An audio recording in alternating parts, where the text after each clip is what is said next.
আমি যদি আমার ফিগারটাই না দেখাতে পারি তাহলে তো এটা কেমন না, এত কষ্ট করে লাভ কি? সেলিব্রিটি ক্রিকেট লিগের নামে এই কেমন অশ্লীলতা! 22 গজের এই মাঠে যেন ব্যাট বলের চেয়ে শরীর দেখাতে ব্যস্ত সেলিব্রিটিরা। পিছন থেকে পাশার ভিডিও নিয়ে নাকি সামনে আসুন।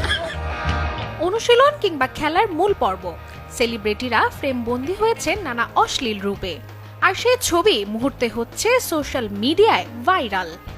আমাদের বাজে বাজে অ্যাঙ্গেলে ভিডিও করে রাখে, সেটা তো আমরা কিছু করতে পারবো না।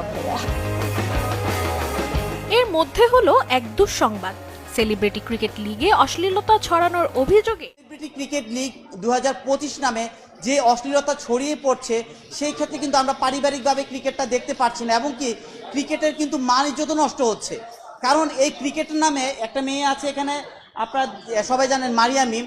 উনি এক্স্যাক্টলি ক্রিকেট খেলতে গিয়ে একটা অশ্লীল ড্রেস পরে উনি নিজেকে শো আপ করছে, এবং উনি বলছে যদি ফিগারই যদি না দেখাতে পারি তাহলে কেন খেলতে আসলাম। তা মানে তাদের কিন্তু খেলাটা মূল উদ্দেশ্য না, তাদের মূল উদ্দেশ্য হলো যে তাদের ফিগার দেখানো এবং কি বিভিন্ন খারাপ যে নোংরামি ছড়ানো সেটা। কিন্তু আমরা চাই বাংলাদেশে যেন ক্রিকেটের নামে কোনো ধরনের অশ্লীলতা না ছড়ায়, এবং এই ক্রিকেটের নামে যেন কেউ কাউকে ক্রিকেটকে কলঙ্কিত না করে।